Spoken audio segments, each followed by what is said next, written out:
He was one of the people who sort of gave us our national identity aside from the British. I know he wasn't in himself a very nationalist person, but he's one of those figures that we've taken as a country and really associated with ourselves to differentiate ourselves from the British, even though he lived over there for a long time.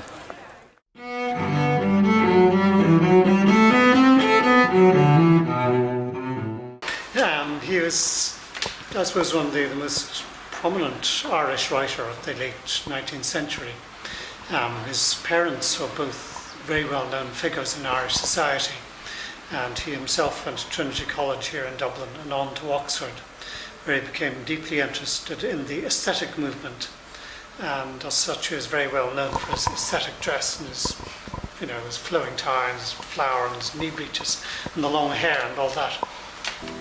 Oscar Fingal O'Flaherty Wills Wilde, best known as Oscar Wilde, was born in Dublin the 16th of October 1854. Wilde's father, Sir William Wilde, was a well-known surgeon. His mother, Jane Francisca L.G. Wilde, wrote popular poetry and other work under the pseudonym Speranza. It is told that Wilde's sense of style and vanity comes from his mother.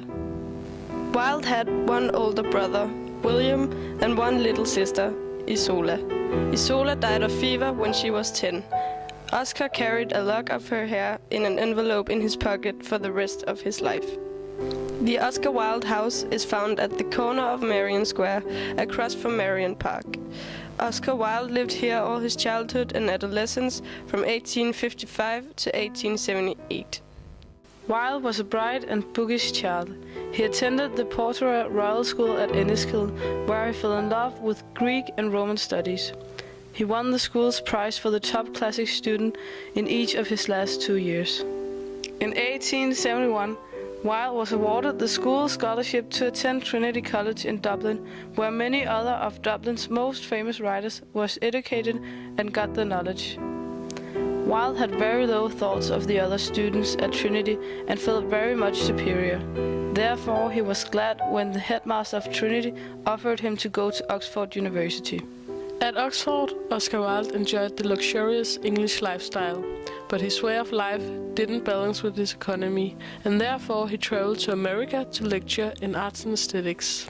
He went on a lecture tour in America in 1882, which made his name, perhaps. And during that time he developed all the witty things we know him to have said.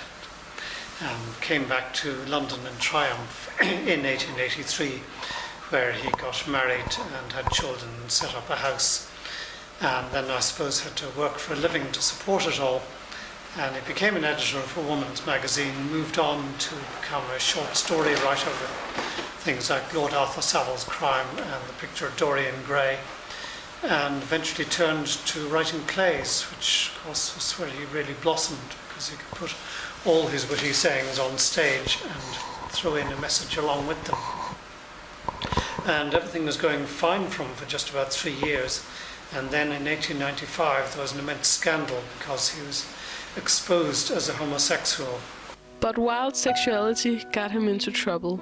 In 1895 he was convicted of homosexual behavior and sentenced to 2 years in prison at hard labor. Oscar Wilde wrote 9 plays, 1 novel, and many poems, short stories and essays over 20 years.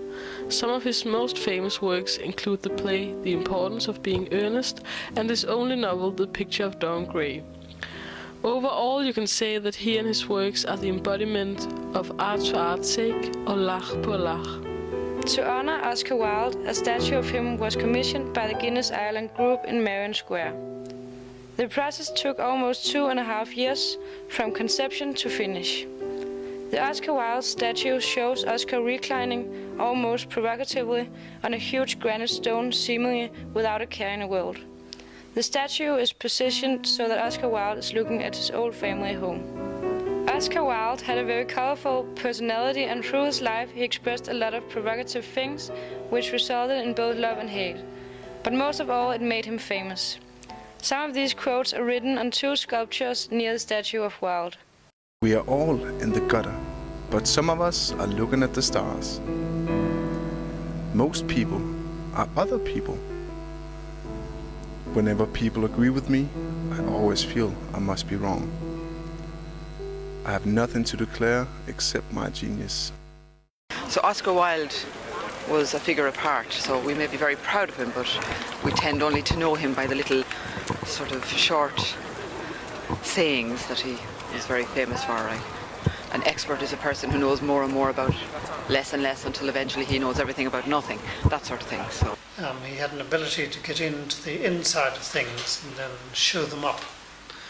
Yeats recognised this as something in Wilde that was particularly Irish. I've already mentioned that Irish writers tend to be subversive towards English society. They'll get inside it and show it up.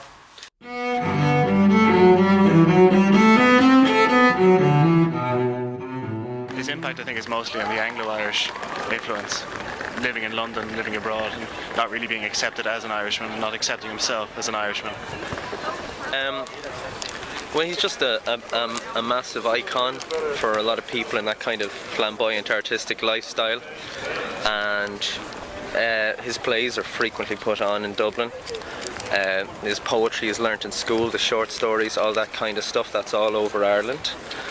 And then, well, his infamous end would be very famous, and he's here, like, there's massive, there'd be entire parties themed around Oscar Wilde, and he's been really, gay culture has really kind of taken him in as their own, and you see posters up whenever there's anything for gay rights, there'd be someone dressed up as Oscar Wilde or something like that. So that would happen a lot in Dublin anyway. he's a little bit too much of an outsider, and the things that he felt to be very important were things that Irish people have only recently become aware of, such as aesthetics and high culture and things like that. When I mean recently, I mean in the last generation, so that perhaps he is not as identified by Irish people as Irish in the same way that James Joyce is. Dublin people like eccentrics, and they like people who are different, and you have to admit that Oscar Wilde was very, very different. It is clear that Oscar Wilde has left his mark on Dublin's culture. Pictures and quotes of him are represented throughout the city, and even though he spent most of his grown-up life out of Dublin, he is still recognized as a writer of Dublin.